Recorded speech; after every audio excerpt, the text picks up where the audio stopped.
Hello everyone, welcome to learning and leading. आज हम सीटा 2012 पेपर 1 का सीडीपी सेक्शन करेंगे। हम ऑलरेडी 2011 का पेपर 1 और पेपर 2 का सीडीपी कर चुके हैं।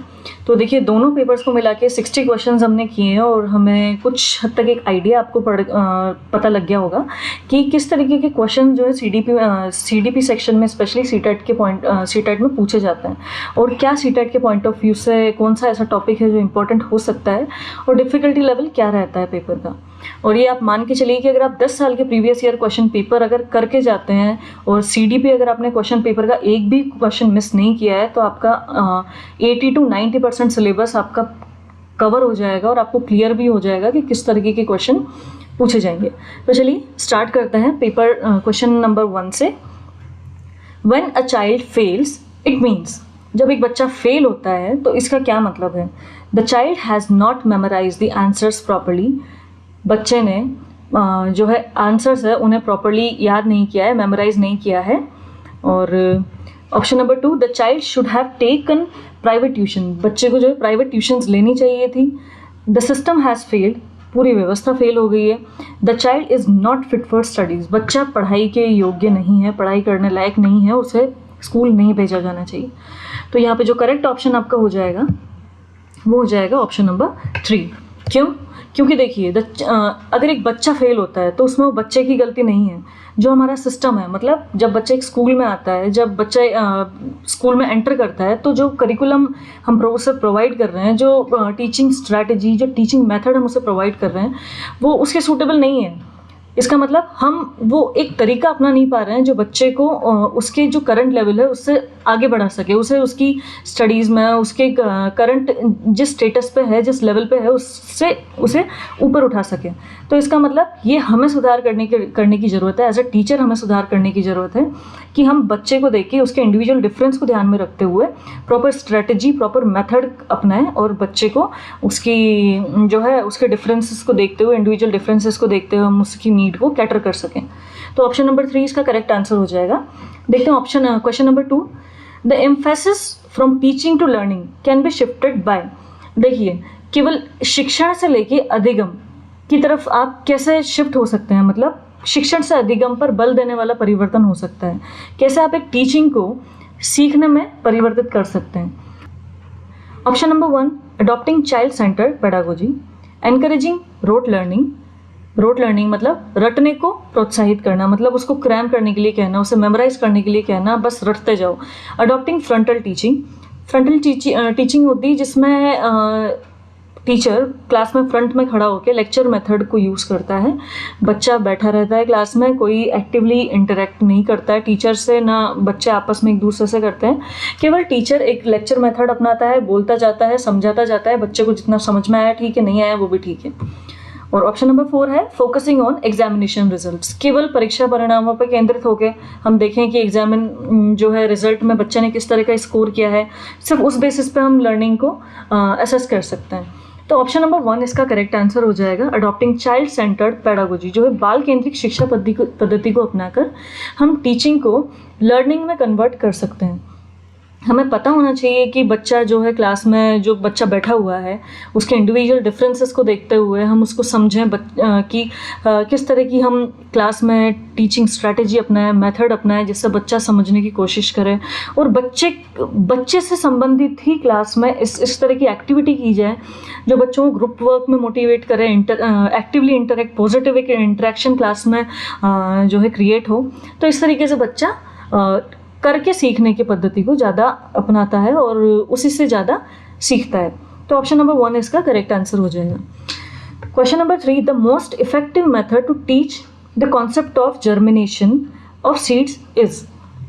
बीजों का अंकुरण संकल्पना के शिक्षण की सबसे प्रभावी पद्धति। आप बीजों का जो है ये concept of germination of seeds समझाना चाहते हैं तो किस तरह का मेथड आपके लिए इफेक्टिव होगा। Option number 1, to make the students plant seeds and observe stages of germination.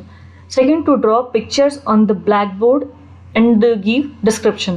आपने एक पिक्चर ब्लैक बोर्ड पे बना दी और आप उसको डिस्क्रिप्शन कर रहे हैं, इससे बच्चा सीख जाएगा। To show pictures of seed growth, जो है बीज की वृद्धि के चित्र दिखाना बच्चे को, या फिर टू गिव डिटेल्ड एक्सप्लेनेशन, जब सीड जर्मिनेशन होता है तो उसके बारे में डिटेल एक्सप्लेनेशन, उसके बारे में विस्तृत व्याख्या बच्चे को देना।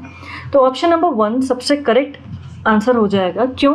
क्योंकि इस मेथड में बच्चा लर्निंग बाय डूइंग की जो है एक मेथड होता है उससे सीखेगा। और वो क्या है कि जब बच्चा खुद अपने हाथ से सीड प्लांट करेगा, उसकी डिफरेंट स्टेजेस को ऑब्जर्व करेगा, तो उसी के माध्यम से उसे हर स्टेज पे पता पड़ेगा कि अब क्या चेंज हुआ है, अब नेक्स्ट क्या पॉसिबल चेंजेस हो सकते हैं। तो इस तरीके से जब उसके सारे सेंसेस इन्वॉल्व होंगे तो बच्चा बेटर तरीके से सोच सकता है। चलते हैं नेक्स्ट क्वेश्चन। इंक्लूसिव एजुकेशन, समावेशी शिक्षा क्या है? Celebrate diversity in the classroom, कक्षा में विविधता का उत्सव मनाती है। भाई अलग अलग बैकग्राउंड से बच्चे आते हैं, अलग अलग पृष्ठभूमि से बच्चे आते हैं। इनकरेजेस स्ट्रिक्ट एडमिशन प्रोसीजर, दाखिले संबंधी कठोर प्रक्रियाओं को बढ़ावा देती है, केवल एडमिशन पे बल दिया जाता है, किसी भी तरीके का बच्चा हो एडमिशन करो। इंक्लूड्स इंडॉक्ट्रिनेशन ऑफ फैक्ट्स, तथ्यों की शिक्षा से संबंधित है, केवल फैक्ट्स समझाया जाए बच्चों को। Includes teacher from marginalised group, हाशिए पर स्थित वर्गों से शिक्षकों को सम्मिलित करने से संबंधित है। देखिए मार्जिनलाइज्ड क्या होता है? मार्जिनलाइज्ड होता है वो ग्रुप जो अपने अधिकारों से, अपने राइट्स से जिन्हें वंचित रखा गया है because of their custom, religion और देयर लैंग्वेज, ये कुछ भी हो सकता है। तो इस तरह का जो ग्रुप है उससे टीचर्स को लिया जाए, उससे उनको इंक्लूड किया जाए स्कूल में। तो यहाँ पे इंक्लूसिव एजुकेशन का जो सबसे करेक्ट ऑप्शन है यहाँ पे ऑप्शन नंबर 1 आपका करेक्ट आंसर हो जाएगा। Which celebrates diversity in the classroom, inclusive समावेश करना, किसी भी पृष्ठभूमि का बच्चा हो, किसी भी बैकग्राउंड का बच्चा हो, हर बच्चे को ये राइट है कि वो एक रेगुलर स्कूल में अपनी स्टडीज़ कंटिन्यू रख सकता है दूसरे बच्चों के साथ, चाहे वो गिफ्टेड हो, चाहे वो नॉर्मल आप उसे स्पेशल किड हो, कोई भी बच्चा हो। सबसे पहले उसका राइट है कि वो अपनी रेगुलर क्लासेस में एंटर करे, सभी बच्चों के साथ एक समावेशी वातावरण में पढ़े, ताकि सबसे पहले वो कक्षा में कंफर्टेबल होगा, किसी भी पृष्ठभूमि का हो, उसको साइड में रख के हम ये देखें कि हर बच्चा दूसरे बच्चों के साथ पढ़ने के योग्य है। तो ये होता है हमारा एक इंक्लूसिव एजुकेशन, जहाँ पे हर तरह की पृष्ठभूमि के बच्चों को क्लास में बैठने का हक दिया जाता है, ये उनका राइट होता है। Question number 5, which of the following is an objective question, निम्न में से कौन सा वस्तुनिष्ठ प्रश्न का एक उदाहरण है? Option number 1 short answer questions, जो लघुतरात्मक, जहाँ पे कुछ 20 to 25 वर्ड्स उनको लिखने के लिए दिए जाते हैं एक पर्टिकुलर क्वेश्चन में। ओपन एंडेड क्वेश्चन, जहाँ पे कोई लिमिट नहीं होती वर्ड्स की, बच्चा जैसे चाहे वैसे लिख सकता है, अपने थॉट्स को, अपनी अंडरस्टैंडिंग को प्रॉपरली एक्सप्रेस कर सकता है, मैनिफेस्ट कर सकता है। ट्रू और फॉल्स, ट्रू या तो सत्य है या असत्य है, सही है या गलत है, ऐसे टाइप क्वेश्चंस जहाँ पे बच्चों को एक निबंध लिखने के लिए दिया जाए, जो बच्चे की अंडरस्टैंडिंग है वो बच्चा एक्सप्रेस करे, बताए। तो यहाँ पे ऑप्शन नंबर 3 बिल्कुल करेक्ट आंसर हो जाएगा, क्योंकि ऑप्शन नंबर 1, 2 and 4 में हम देख रहे हैं कि बच्चा फ्री है अपनी जो है थॉट्स को लिखने में, अपनी जो अंडरस्टैंडिंग है उससे एक्सप्रेस करने में। लेकिन ट्रू और फॉल्स में क्या होगा, या तो ऑप्शन जो है दिया गया जो ऑप्शन है, आंसर है, वो सही होगा या गलत होगा। कुछ ऑप्शंस दे दिए जाएंगे जिसमें से बच्चे को एक चूज़ करना होगा, जैसे आपका CTET है, CTET का भी ऑब्जेक्टिव टाइप पेपर ही आता है, 4 ऑप्शंस आपको दे दिए जाते हैं, आप उसमें कुछ एक्स्ट्रा नहीं लिख सकते हैं, जो भी एक ऑप्शन होगा वो करेक्ट होगा। तो ये एक एग्जाम्पल हुआ ऑब्जेक्टिव टाइप क्वेश्चंस का, तो यहाँ पे ऑप्शन नंबर 3 आपका करेक्ट हो जाएगा। Question number 6, which of the following is a feature of progressive education, जो प्रगतिशील शिक्षा है उस निम्न में से उसकी कौन सी एक विशेषता है? Option number 1, instruction based solely on prescribed textbooks, केवल और केवल टेक्स्ट बुक्स पे, जो आपकी पाठ्य पुस्तकें हैं उन पे ही बल दिया जाता है, उनके द्वारा जो पढ़ाया गया केवल वो इनफ है। Emphasise on scoring good marks in examination, केवल गुड मार्क्स स्कोर करने पर एम्फेसाइज किया जाता है। Option number 3, frequent test and examinations, केवल और केवल आपकी जो टेस्ट है, आपके एग्जाम्स है, आपकी परीक्षाएं हैं, उन पे बल दिया जाता है कि वो बार बार हों। Option number 4, flexible time table and sitting arrangement, तो ऑप्शन नंबर 4 यहाँ पे बिल्कुल करेक्ट आंसर हो जाएगा। फ्लेक्सिबल टाइम टेबल और सिटिंग अरेंजमेंट से क्या मतलब है? Flexible time table and sitting arrangement, देखिए फ्लेक्सिबल टाइम टेबल होना चाहिए। बच्चा जब स्कूल में एंटर करता है उसकी टाइमिंग उस अकॉर्डिंग होनी चाहिए कि वो बच्चे को उसके फर्स्ट पीरियड से लेके लास्ट पीरियड तक एक्टिवली एंगेज रखे, इस तरीके का उसका एक टाइम टेबल होना चाहिए। और सिटिंग अरेंजमेंट किस तरह का होना चाहिए? सिटिंग अरेंजमेंट भी फ्लेक्सिबल होना चाहिए। बच्चा फ्री होना चाहिए कि वो चाहे तो बैठ सके, वो चाहे तो खड़ा हो सके, वो चाहे तो लीन हो सके, कुछ भी, तो वो अपनी मन चाहिए जगह पे बैठ सके, ताकि जहाँ वो कंफर्टेबल है वहाँ बैठे और एक्टिवली पार्टिसिपेट करे अपनी क्लास में।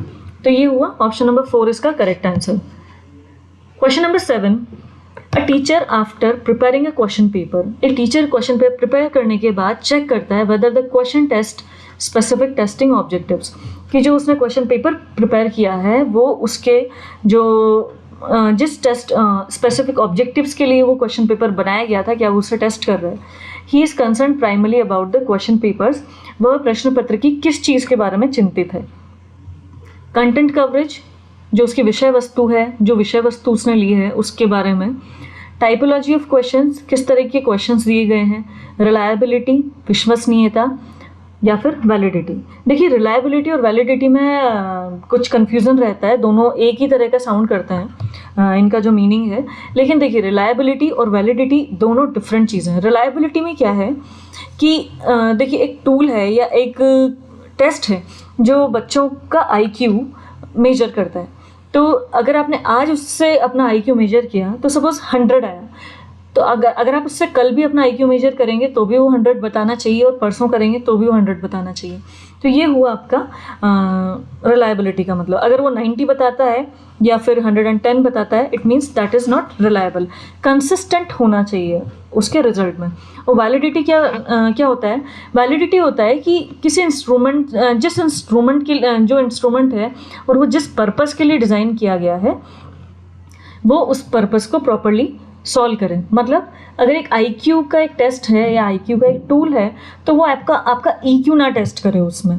या फिर हम जैसे कहें कि सपोज एक टेस्ट है जो हमने बच्चे की रीडिंग कॉम्प्रिहेंशन के लिया है, इंग्लिश रीडिंग कॉम्प्रिहेंशन के लिए लिया है, तो वो वहाँ पे उसकी मैथमेटिकल स्किल या फिर उसकी लैंग्वेज ना टेस्ट करे। तो ये होता है आपका वैलिडिटी।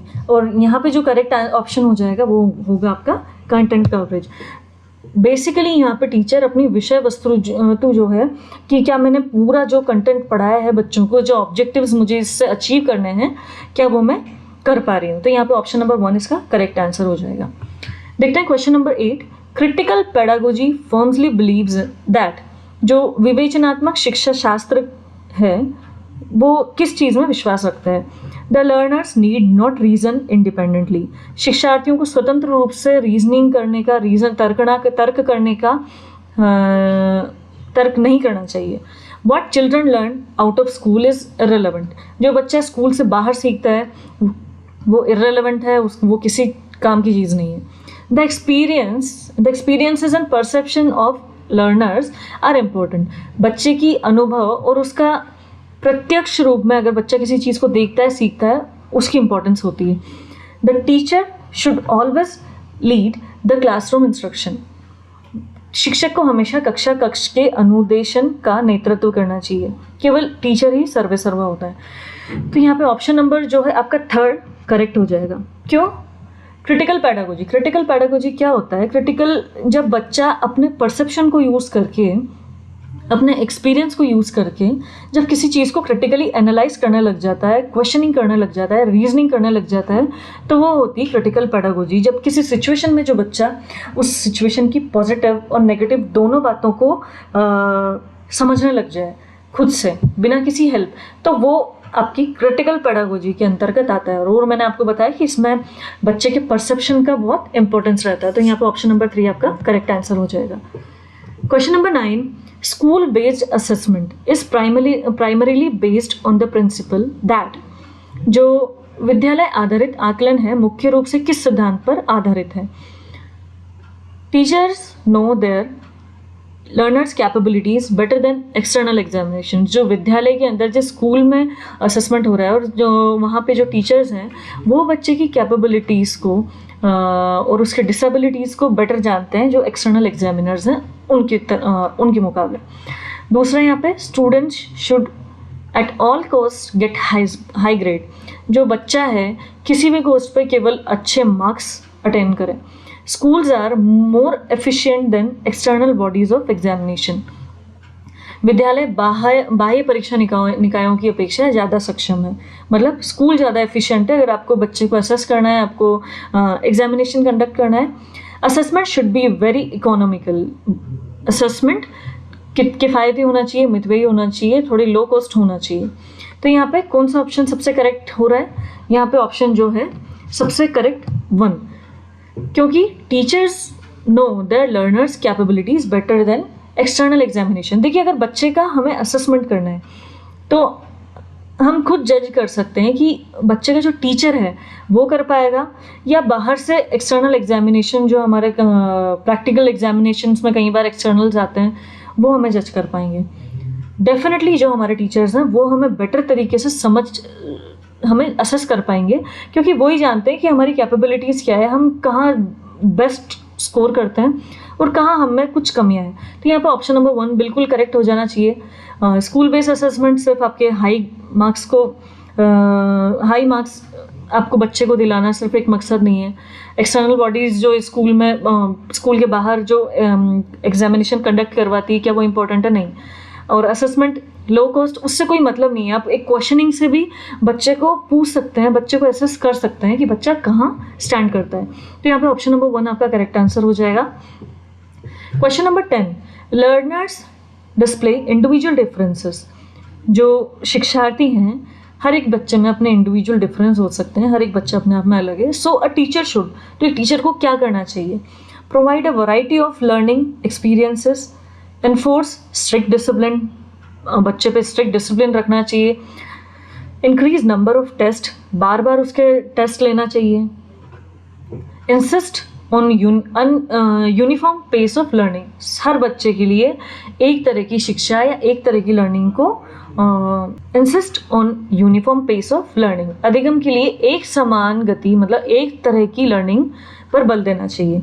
तो इन चारों में से जो करेक्ट आंसर होगा आप खुद गेस कर सकते हैं। यहाँ पे ऑप्शन नंबर 1 हमारा करेक्ट आंसर हो जाएगा। क्यों? क्योंकि देखिए, हर बच्चा, मैंने आपको क्वेश्चन नंबर 1 और 2 में भी आपको बताया था और इतनी देर से बता रही हूँ कि इंडिविजुअल डिफरेंस हर बच्चे में होते हैं। कोई बच्चा जल्दी सीखता है, कोई देर से सीखता है, कोई अपनी लेवल से एकदम हटके, एकदम क्रिएटिविटी के साथ किसी आइडिया को एक्सप्रेस करता है, कोई बच्चा धीरे धीरे समझने की कोशिश करता है। तो ये कुछ तरीके होते हैं यहाँ पे जो ऑप्शन दिए गए हैं कि इनमें से कौन सा तरीका टीचर को अपनाना चाहिए। तो ही और she should provide a variety of learning experience, बच्चे को सीखने के विविध अनुभव उसे देने चाहिए। कोई बच्चा करके सीखने को ज़्यादा बल देता है, उससे ज़्यादा बेहतर तरीके से सीख सकता है, या कोई बच्चा एक वीडियो सीरीज़ देख के ज़्यादा अच्छे तरीके से सीख सकता है, या फिर हम कहें कि कोई बच्चा एक लेक्चर मेथड से इस तरीके से ज़्यादा बेटर सीख सकता है, या फिर खुद जो मैंने बताया लर्निंग बाय डूइंग से सीख सकता है। तो इस तरीके के variety of strategy, variety of method, variety of experience teacher को प्रोवाइड करने चाहिए, जो बच्चे के डिफरेंस को या बच्चे की नीड को समझें या उसको कैटर कर सकें। तो यहाँ पे ऑप्शन नंबर 1 इसका करेक्ट आंसर हो जाएगा।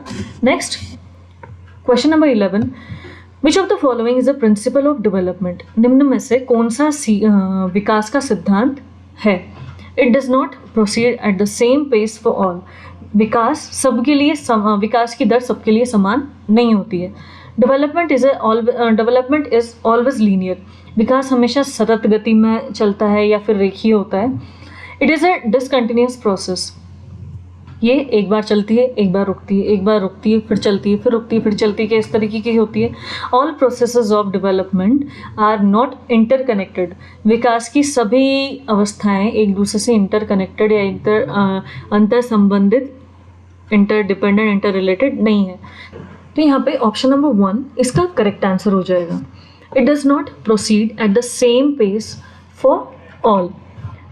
सभी की विकास की दर समान नहीं होती।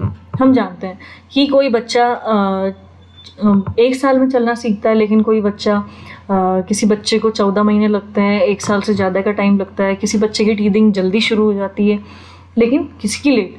किसी का कॉग्निटिव डेवलपमेंट जल्दी होता है लेकिन कोई बच्चा टाइम लेता है, फिजिकल डेवलपमेंट जल्दी हो जाता है, ग्रोथ जल्दी हो जाती है लेकिन किसी की धीरे। तो सबकी रेट डिफरेंट हो सकती है।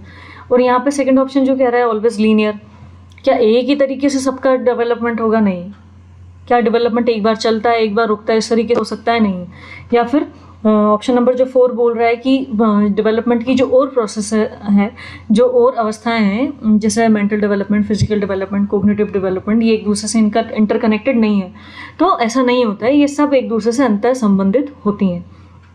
तो ऑप्शन नंबर 1 इसका करेक्ट आंसर है। देखते हैं question number 12। Human development is divided into domains such as, जो मानव विकास को क्षेत्रों में विभाजित किया जाता है, जो है मानव का विकास किन किन क्षेत्रों में मेनली होता है।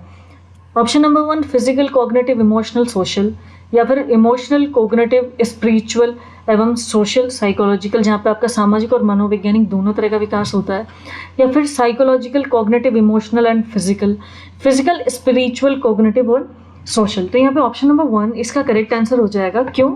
क्योंकि जो अवस्थाएं हैं, जो मानव विकास की मुख्य अवस्थाएं हैं, उन 4 उसकी मुख्य अवस्थाएं बताई गई है, जो ऑप्शन नंबर 1 यहाँ पे बता रहा है, physical, cognitive, emotional and social. Option number 2, 3, 4 में जो यहाँ पे आपको स्पिरिचुअल या फिर सोशल, साइकोलॉजिकल ये अवस्थाएं दिखाई जा रही हैं, ये बच्चे लेटर स्टेज में अटेंड करते हैं, या फिर हम इसको माने कि स्पिरिचुअल एक स्किल बच्चा पहले डेवलप करता है, धीरे धीरे अपनी बेटरमेंट ऑफ देयर पर्सनालिटी हम मान सकते हैं कि स्पिरिचुअल डेवलपमेंट होता है। लेकिन जो बच्चे का फिजिकल, कॉग्निटिव, इमोशनल और सोशल डेवलपमेंट है, वो उसकी लाइफ को, वो उसकी एक सोशल एक्टिविटी को प्रोसीड करने के लिए, खुद की एक हेल्दी लाइफस्टाइल को कंटिन्यू करने के लिए, ये 4 जो डेवलपमेंट की स्टेजेस हैं ये मेन होती हैं, और ये सब एक दूसरे से इंटर रिलेटेड और इंटरडिपेंडेंट और जो हमने अभी 11 नंबर क्वेश्चन में पढ़ा है, इंटर कनेक्टेड होती हैं। तो यहाँ पे ऑप्शन नंबर 1 आपका बिल्कुल करेक्ट आंसर हो जाएगा। Question number 13। A teacher uses a text and some pictures of fruits and vegetable and holds a discussion with her students. एक टीचर है, एक टेक्स्ट और सम पिक्चर यूज़ करती है फ्रूट्स की, वेजिटेबल्स की, और एक डिस्कशन बच्चों के बीच में एक इंटरेक्शन क्रिएट करती है। The student link the detail with their previous knowledge. बच्चे जो है उस इंफॉर्मेशन को लिंक करते हैं अपनी प्रीवियस नॉलेज से, अपने पूर्व ज्ञान से, और अपनी खुद की एक समझ विकसित करते हैं कॉन्सेप्ट ऑफ न्यूट्रिशन के लिए, जो विकास, पोषण की जो अवधारणा है, संकल्पना है, उसके लिए। Then so this approach is based on, ये अप्रोच किस पे बेस्ड है? Option number 1 classical conditioning of learning. Classical conditioning जो पावलोव के द्वारा दी गई थी, जिसके स्टिमुलाई और रिस्पॉन्स 2 पार्ट्स हैं, तो क्या ये उससे डिपेंड कर उस अप्रोच पे बेस्ड है? Theory of reinforcement, operant conditioning of learning. Operant conditioning जो हमें स्किनर के द्वारा दी गई थी, जिसके रिवॉर्ड और आपका रीइंफोर्समेंट और पनिशमेंट 2 चीज़ें होती है। तो क्या ये इस पे बेस्ड है कि जब बच्चे की तारीफ़ की जाए, बच्चे को बढ़ावा दिया जाए, उसको बार बार प्रोत्साहित किया जाए कुछ सीखने के लिए, तो बच्चा सीखता है? क्या ये इस तरीके की कोई एक्टिविटी अपना रही है टीचर? या फिर construction of knowledge. Option number 4 यहाँ पे बिल्कुल हमारा करेक्ट आंसर हो जाएगा। क्यों? क्योंकि देखिए टीचर खुद वैरायटी ऑफ एक्सपीरियंसेस उन्हें दे रही है, वैरायटी ऑफ रिसोर्सेज उन्हें दे रही है, और उन्हीं के बीच में, स्टूडेंट्स के बीच में एक हेल्दी डिस्कशन चल रहा है, एक इंटरेक्शन स्टूडेंट्स के बीच में चल रहा है और टीचर के बीच में चल रहा है, और बच्चे लिंक कर पा रहे हैं अपने उस पर्टिकुलर क्वेश्चन को या अपने डिस्कशन को अपनी प्रीवियस नॉलेज से, अपनी लर्निंग को अपनी प्रीवियस नॉलेज से। तो यहाँ पे ऑप्शन नंबर 4 आपका करेक्ट आंसर हो जाएगा। देखते हैं question number 14। A child start to cry when his grandmother takes him from his mother's lap. The teacher cries due to. एक बच्चे की दादी उसे अपनी माँ की गोद से लेती है तो बच्चा रोने लगता है, कि किसके कारण होता है? सोशल एंग्जाइटी, सामाजिक दुश्चिंता, या फिर इमोशनल एंग्जाइटी, स्ट्रेंजर जो अजनबी अगर कोई बच्चे को ले ले तो बच्चा रोने लगे, या फिर सेपरेशन एंग्जाइटी, या बच्चे को अपनी माँ से दूर होने का डर है, या फिर ऑप्शन नंबर 4। तो यहाँ पे जो करेक्ट आंसर हो जाएगा वो है हमारा इमोशनल एंग्जाइटी। देखिए कुछ मैंने पेपर्स देखे हैं, कुछ ऑप्शंस मैंने यहाँ पे देखे हैं, कुछ वीडियोस भी देखी हैं। तो यहाँ पे ऑप्शन नंबर 2 और 4 ये दो ऑप्शंस में यहाँ पे कंफ्यूजन है, लेकिन सीटेट की जो की है वो इमोशनल एंग्जाइटी को यहाँ पे करेक्ट मानती है। क्यों सेपरेशन एंग्जाइटी क्यों नहीं हो सकता? सेपरेशन एंग्जाइटी नहीं होता क्योंकि जब बच्चा माँ की गर्भ में रहता है और उसके बाद जब बच्चे का जन्म होता है तो बच्चे का अटैचमेंट जो एक माँ से होता है वो किसी के साथ नहीं हो सकता। तो बच्चे का सबसे ज़्यादा इमोशनल जो संवेगात्मक जो एक अटैचमेंट है वो माँ के साथ है, और उसे अगर बच्चे को कोई और उनकी गोदी से लेता है तो उसे वहाँ पे सेपरेशन की एंग्जाइटी कम, बल्कि ये ज़्यादा प्रॉब्लम है कि उसका उस दूसरे व्यक्ति के साथ किसी भी तरीके का कोई एक कनेक्शन उसे बच्चा फील नहीं करता, किसी भी तरह का अटैचमेंट फील नहीं करता। तो वो कोई भी होगा, वो कोई भी स्ट्रेंजर होगा, उसे नहीं पता कि ये मेरी चाची या मेरी दादी या मेरे कोई भी रिलेटिव है, वो बच्चा एक अटैचमेंट फील नहीं करता, इसलिए बच्चा रोने लगता है। तो यहाँ पे इमोशनल एंग्जाइटी हो सकता है, इसलिए करेक्ट हमारा एक ऑप्शन माना जाए। देखते हैं क्वेश्चन नंबर 15।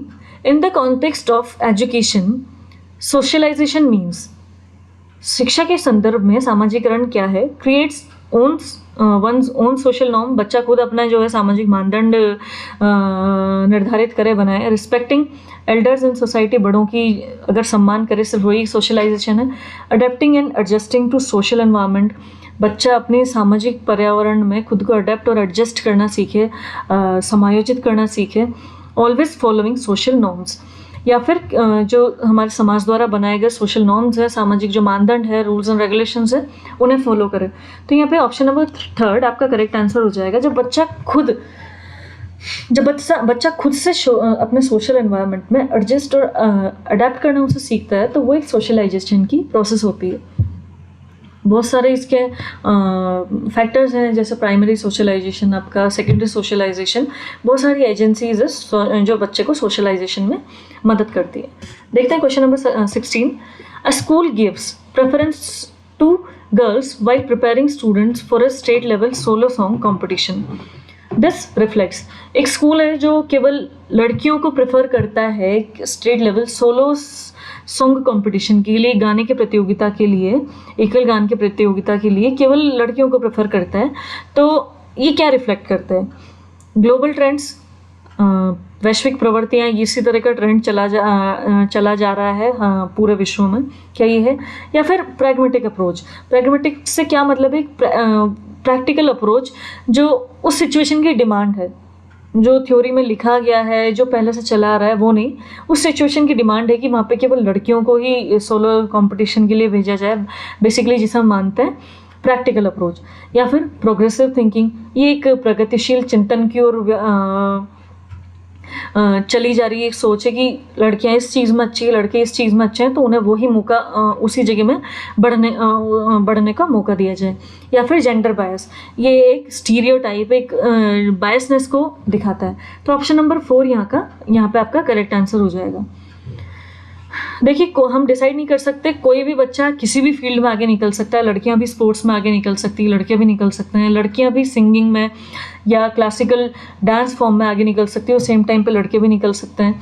तो ये जो क्वेश्चन है यहाँ पे, ये जो सिचुएशन दी जा रही है, ये बेसिकली आपकी जेंडर बायसनेस को दिखा रही है, एक स्टीरियोटाइप को यहाँ पे दिखा रही है। तो ऑप्शन नंबर 4 आपका करेक्ट आंसर हो जाएगा। Question number 17. Vygotsky emphasized the significance of the role played by which of the following factors in the learning of children. Vygotsky बच्चों के सीखने में निम्नलिखित में से किस कारक की महत्वपूर्ण भूमिका पर बल देते हैं?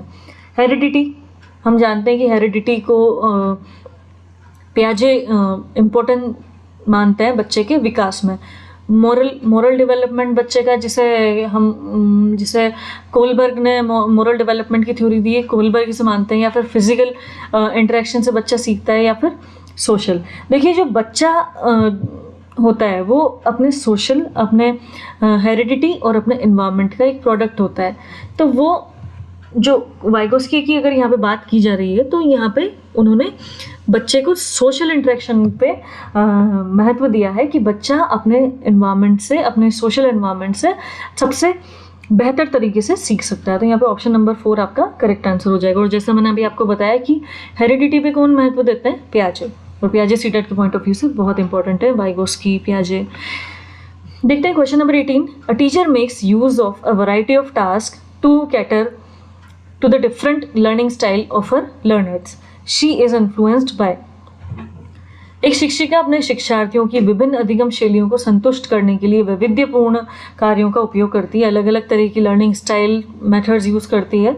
तो वो किससे प्रभावित है? निम्नलिखित में से कौन सा मनोवैज्ञानिक है जिसकी थ्योरी से वो प्रभावित है?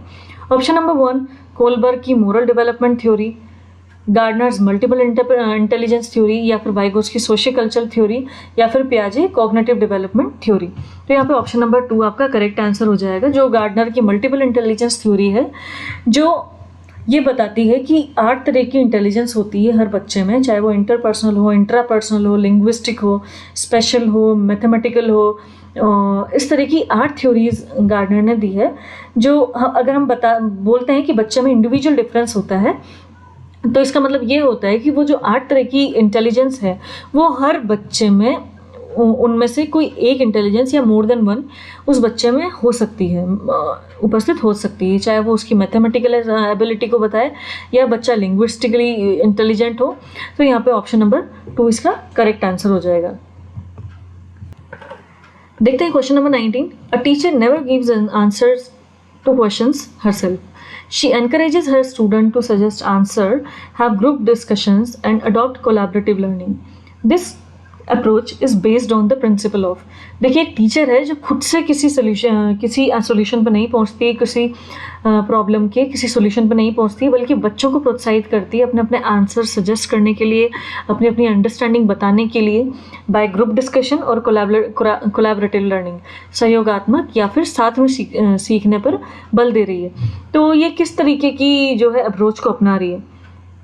Proper organisation of instruction material, अनुदेशन की एक उचित सामग्री को प्रोत्साहित कर रही है, या फिर setting a good example and being a role model, या फिर एक गुड एग्जाम्पल बताते हुए एक रोल मॉडल जो है एक भूमिका प्रतिरूप बन रही है, या फिर रेडीनेस टू लर्न, सीखने की तत्परता को बढ़ा रही है, या फिर एक्टिव पार्टिसिपेशन, बच्चों की जो सिचुएशन दी जा रही है बच्चों को, उसमें बच्चों की सक्रिय भागीदारिता को बढ़ा रही है। तो यहाँ पे ऑप्शन नंबर 4 हमारा करेक्ट आंसर हो जाएगा। देखिए, ये जो सिचुएशन यहाँ पे दी गई है बच्चों की कोलैबोरेटिव लर्निंग और ग्रुप डिस्कशन से, जब बच्चा खुद अपना एक्टिवली इंटरेक्ट करके किसी रिजल्ट पे पहुँचता है, जब एक प्रॉपर आंसर पे पहुँचता है, तो वो उस बच्चे की सीखने के लिए सबसे बेहतर होता है। जब बच्चा खुद से सीखता है तो वो बच्चे को आगे सीखने के लिए भी प्रमोट करता है और लॉन्ग लास्टिंग होता है। तो यहाँ पे ऑप्शन नंबर 4 आपका करेक्ट आंसर हो जाएगा। देखते हैं question number 20। Which of the following is the teacher related factor affecting learning? निम्न में से कौन सा शिक्षक से संबंधित अधिगम को प्रभावित करने वाला कारक है? प्रॉपर सिटिंग अरेंजमेंट, क्या ये शिक्षक से संबंधित है? Availability of teaching learning resources, हाँ ये भी संबंधित है टीचर से। Nature of the content of और लर्निंग एक्सपीरियंस, जो कंटेंट का नेचर है या फिर उसका लर्निंग एक्सपीरियंस, या फिर mastery over the subject matter, विषय वस्तु में टीचर की प्रवीणता, उसकी मास्टरी।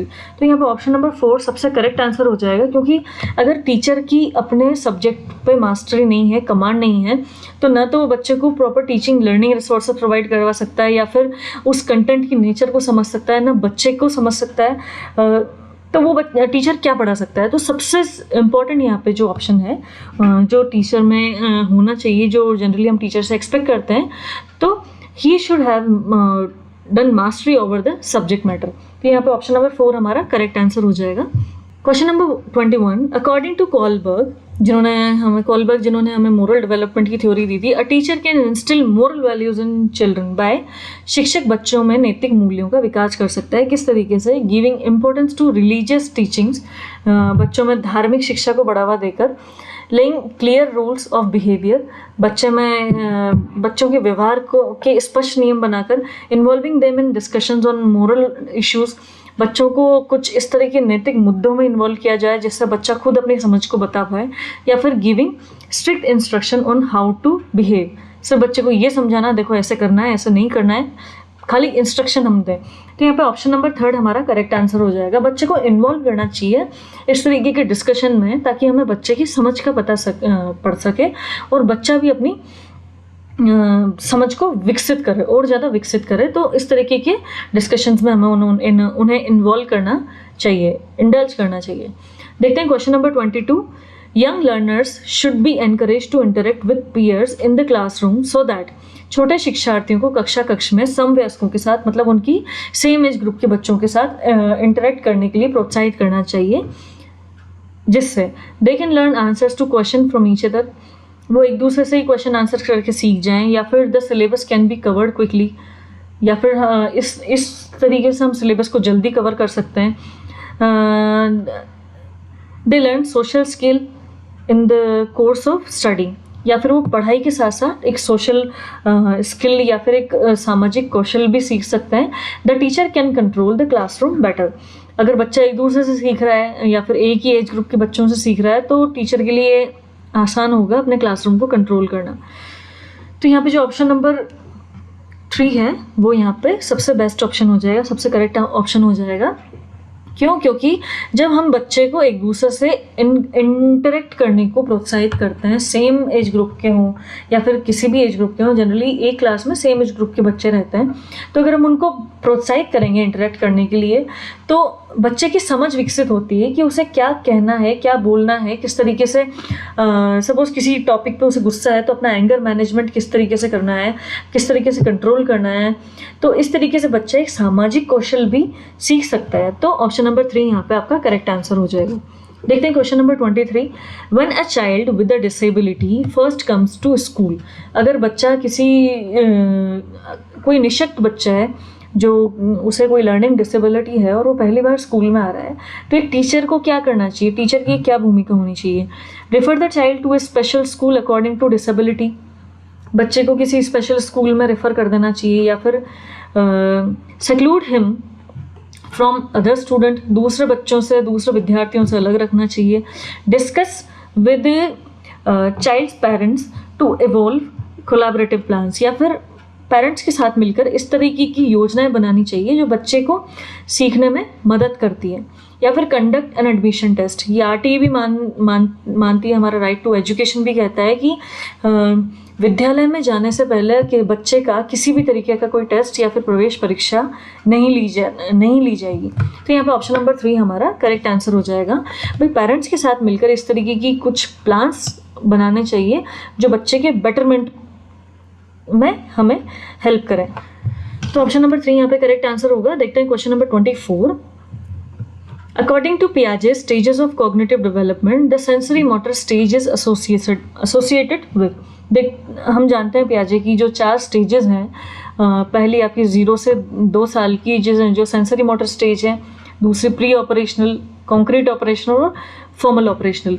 जो 0 से 2 साल की अवस्था जो है बच्चे की, उसमें क्या होता है, उसकी क्या विशेषताएं हैं, यहाँ पे नीचे ऑप्शंस दिए गए हैं। Imitation, memory and mental representation, ability to solve problem in logical, बच्चा तर्क वितर्क करके 0 से 2 साल की अवस्था में सीख जाता है, क्या ऐसा होता है? नहीं। Ability to interpret and analyse option, बच्चा इंटरप्रेट करने लग जाता है, समझने लग जाता है क्या सही है, किस तरीके से किया जाना चाहिए, एनालाइज करने लग जाता है। नहीं। कंसर्न्स अबाउट सोशल इश्यूज़ के बारे में अपनी राय देने लग जाता है। तो यहाँ पे 0 से 2 साल तक हम जानते हैं कि निम्न में से जो 3 ऑप्शंस यहाँ पे दिए गए हैं, 2, 3 और 4, इन तीनों में से तो कुछ भी पॉसिबल नहीं, क्योंकि बच्चा बहुत छोटा होता है।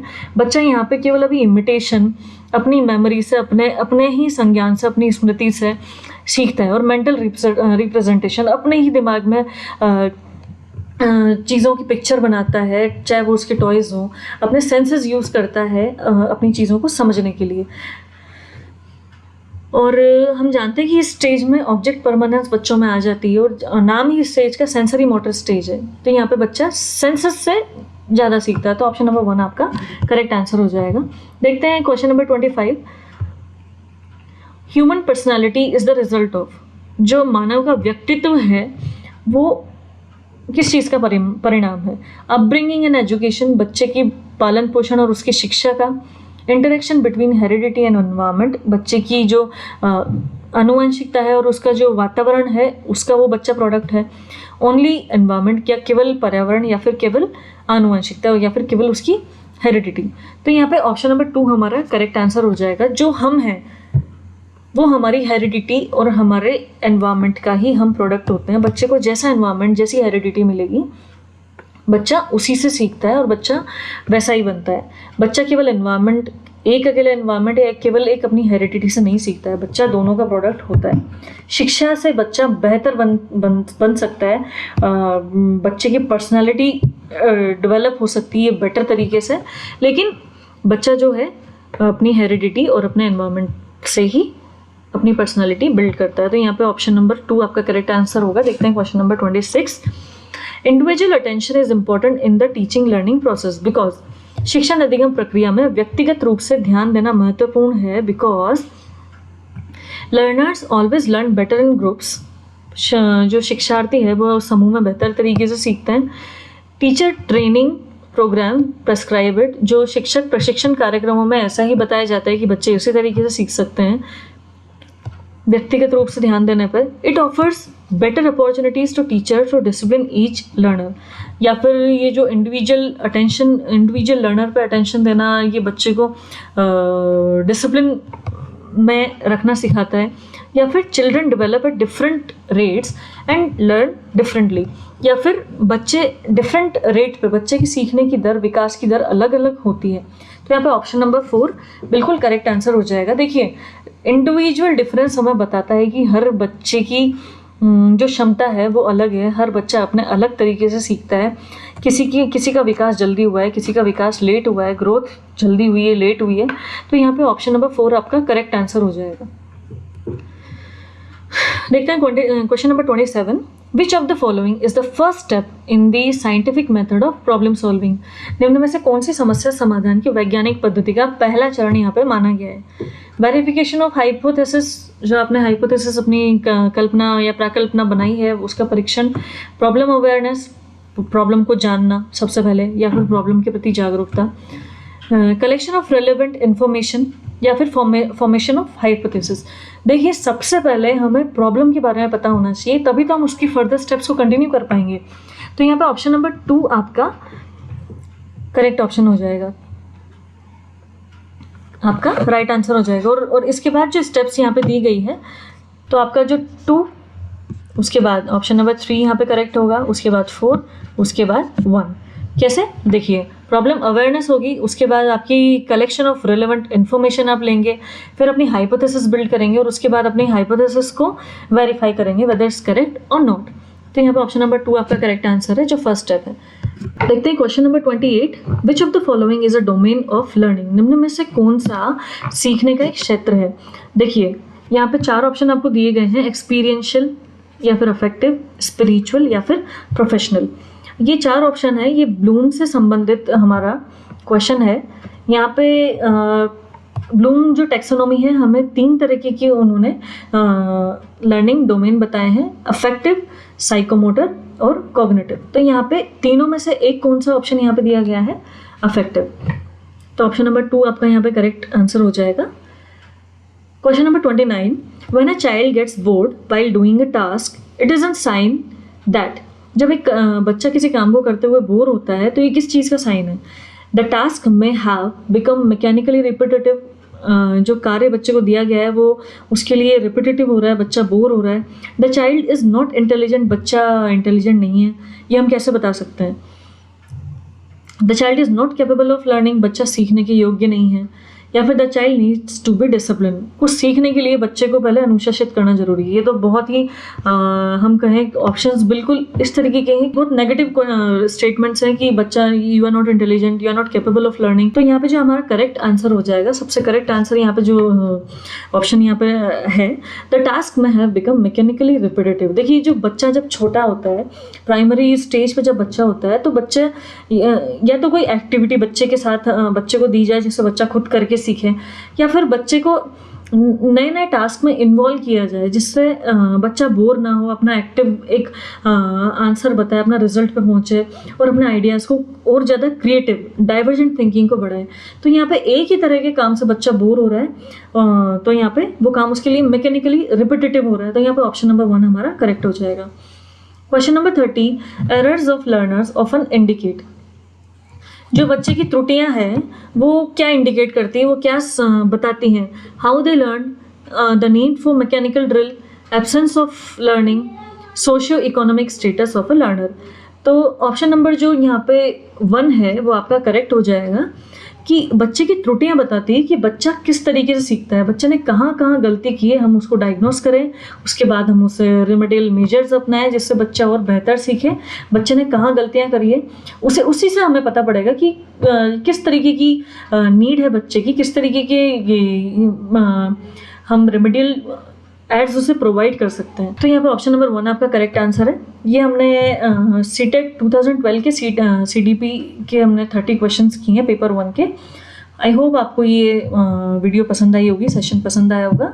अगर कोई भी आपको डाउट है किसी भी क्वेश्चन से रिलेटेड तो आप कमेंट सेक्शन में अपने डाउट्स पूछ सकते हैं। आपको बहुत एज अर्ली एज पॉसिबल आपको उसका आंसर मिलेगा, आपकी प्रॉब्लम सॉल्व कर दी जाएगी। और फ्रेंड्स अपने और भी जो फ्रेंड्स हैं जो सीटेट की तैयारी कर रहे हैं, प्रिपरेशन कर रहे हैं, आप उन्हें शेयर कीजिए। अगर पसंद आया तो लाइक कीजिए और सब्सक्राइब करना ना भूलें। Thank you so much everyone. मिलते हैं नेक्स्ट वीडियो में।